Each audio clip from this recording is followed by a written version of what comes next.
नमस्कार। अंतर्राष्ट्रीय खबरों को लेकर हाजिर हूं मैं सृष्टि। पहले एक नजर हेडलाइंस पर। बांग्लादेश में बीएनपी नेता तारिक रहमान 17 फरवरी की शाम प्रधानमंत्री पद की शपथ लेंगे। एआई इम्पैक्ट समिट में बिल गेट्स के आने पर सस्पेंस, एप्स्टीन विवाद से जुड़ा है नाम। फिर करवट लेगा मौसम, आईएमडी ने 11 राज्यों में जारी किया alert. Noida aqua line metro विस्तार में 2 लाख यात्रियों को मिलेगी राहत। बलूच लिबरेशन आर्मी ने 7 पाकिस्तानी सैनिकों को पकड़ा, रिहाई के लिए दिया 7 दिन का अल्टीमेटम। खामनेई से मिलने को तैयार ट्रंप। पुतिन ने अपने विरोधी को एपिबैटिन जहर देकर मारा। राजस्थान में सोना चांदी की कीमतों में बड़ा धमाका।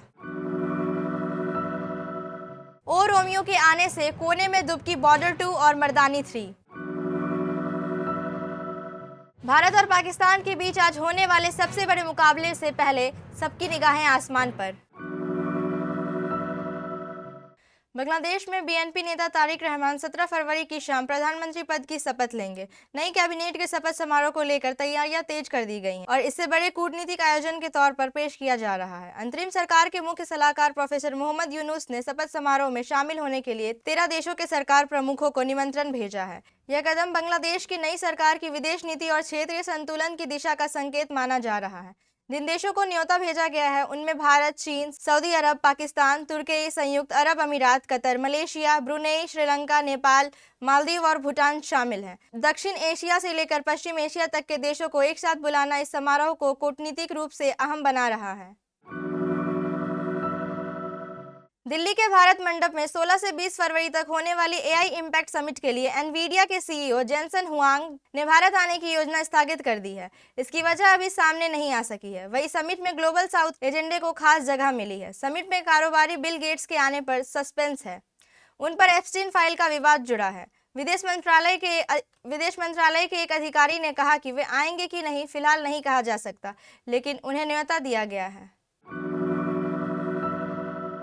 दिल्ली एनसीआर समेत पूरे उत्तर भारत में एक बार फिर मौसम करवट लेने वाला है। मौसम विभाग ने अगले 24 घंटे में 11 राज्यों में आंधी तूफान से लेकर बारिश तक का अलर्ट जारी किया है। बारिश के कारण तापमान में हल्की गिरावट तो आएगी, लेकिन इससे ठंड वापस नहीं आने जा रही है। मैदानी इलाकों की बात करें तो दिल्ली में आज मौसम खुशनुमा रहेगा। सुबह और शाम हल्की ठंड रहेगी, लेकिन दिन में तेज धूप के कारण तापमान बढ़ जाएगा।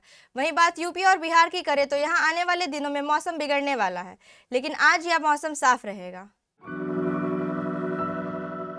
नोएडा मेट्रो रेल कॉरपोरेशन की एक्वा मेट्रो विस्तार की परियोजना की मंजूरी से 2 लाख यात्रियों को सीधा लाभ होगा। वर्तमान में एक्वा लाइन मेट्रो पर 75,000 मुसाफिर प्रतिदिन सफर कर रहे हैं, लेकिन ब्लू लाइन मेट्रो से एक्वा लाइन की सीधी कनेक्टिविटी नहीं होने की वजह से मुसाफिरों को परेशानी का सामना करना पड़ रहा है, क्योंकि एनएमआरसी की एक aqua metro line sector 51 station से दिल्ली मेट्रो रेल कॉरपोरेशन के सेक्टर 52 स्थित ब्लू लाइन मेट्रो स्टेशन से जुड़ता है, लेकिन मुसाफिर को इस इंटरचेंज के लिए करीब 400 मीटर पैदल चलना पड़ता है। बलूचिस्तान में सक्रिय बलूच लिबरेशन आर्मी ने दावा किया है कि उसके लड़ाकों ने ऑपरेशन हेरोफ 2.0 के दौरान पाकिस्तानी सुरक्षा बलों के 17 कर्मियों को पकड़ लिया था। संगठन का कहना है कि शुरुआती जांच के बाद 10 लोगों को रिहा कर दिया गया, जबकि 7 सैनिक अभी भी उनकी हिरासत में हैं। बीएलए के प्रवक्ता जियंत बलोच ने मीडिया को जारी बयान में कहा कि पकड़े गए 10 लोगों को इसलिए छोड़ा गया क्योंकि उनकी पहचान बलूच या स्थानीय पुलिस और लेविस बलों से जुड़ी हुई बताई गई। संगठन के मुताबिक यह फैसला जमीनी हालात, स्थानीय पहचान और बलूच जनता के हित को देखते हुए लिया गया। अमेरिका और ईरान के बीच तनाव लगातार बना हुआ है, लेकिन इसके बावजूद अमेरिका बातचीत के रास्ते को खुला रखना चाहता है। अमेरिका विदेश मंत्री मार्को रूबियो का कहना है कि अगर मौका मिलता है तो राष्ट्रपति डोनाल्ड ट्रंप ईरान के सर्वोच्च नेता अयतुल्ला अली खामनेई से मिलने को तैयार होंगे। यह बयान ऐसे समय आया है जब दोनों देशों के बीच अविश्वास और टकराव की आशंका बनी हुई है। एक बातचीत के दौरान रूबियो ने कहा, मैं ऐसे राष्ट्रपति के साथ काम करता हूं जो किसी से भी मिलने को तैयार है। उन्होंने आगे कहा, अगर आयतुल्ला कल कहें कि वे राष्ट्रपति ट्रंप से मिलना चाहते हैं तो राष्ट्रपति मिलेंगे। इसलिए नहीं कि वे उनसे सहमत हैं, बल्कि इसलिए कि वे मानते हैं कि दुनिया की समस्या ऐसे ही सुलझती है और किसी से मिलना कोई रियायत नहीं है। यूरोप के 5 देशों ने रूस के राष्ट्रपति व्लादिमीर पुतिन पर उनके विरोधी एलेक्सी नावल्नी को एपिबैटिडीन जहर देकर मारने का आरोप लगाया है। ब्रिटेन, फ्रांस, जर्मनी, स्वीडन और नीदरलैंड ने कहा कि यूरोप की लैब में नावल्नी के शरीर में नमूनों की जांच में एपिबैटिडीन पाया गया। ये जहर रूस में प्राकृतिक रूप से नहीं मिलता।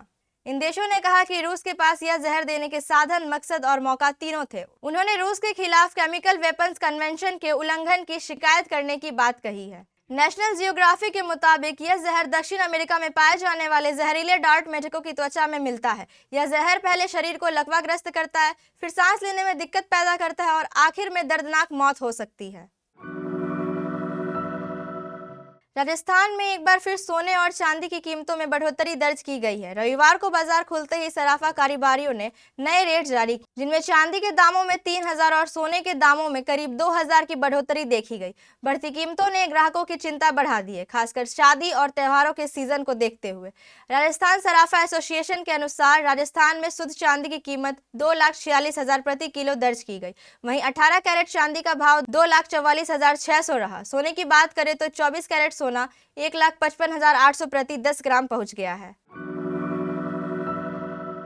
शाहिद कपूर की फिल्म ओ रोमियो ने वैलेंटाइंस वीक में आते ही धूम मचा दिया है। विशाल भारद्वाज की इस फिल्म की कमाई में शनिवार को जबरदस्त उछाल देखने को मिला। ओ रोमियो को नाडियाडवाला ग्रैंडसन एंटरटेनमेंट के बैनर तले बनाया गया और इसने पहले दिन के मुकाबले बढ़िया कमाई की है। वहीं सनी देओल की बॉर्डर 2 और रानी की मर्दानी 3 की बात करें तो दोनों फिल्मों की कमाई में उछाल तो आया, लेकिन इनके कलेक्शन में ओ रोमियो का दबदबा साफ दिखाई दे रहा था।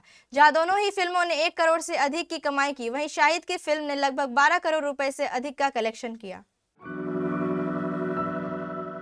भारत और पाकिस्तान के मैच से पहले कोलंबो के सारे होटल हाउसफुल हो गए हैं। दुनिया भर से क्रिकेट के शौकीन भारतीय श्रीलंका पहुंच गए हैं।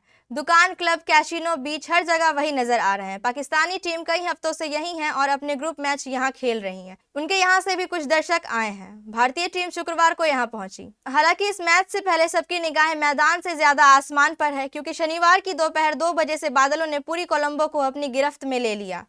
रविवार को भी दोपहर 2 बजे से शाम 7 बजे तक वर्षा की संभावना जताई गई है। अब देखना होगा कि सियासत, बयानबाजी, गतिरोध और यू टर्न के बाद हो रहे इस मैच में इतिहास का कौन सा पन्ना लिखा जाएगा।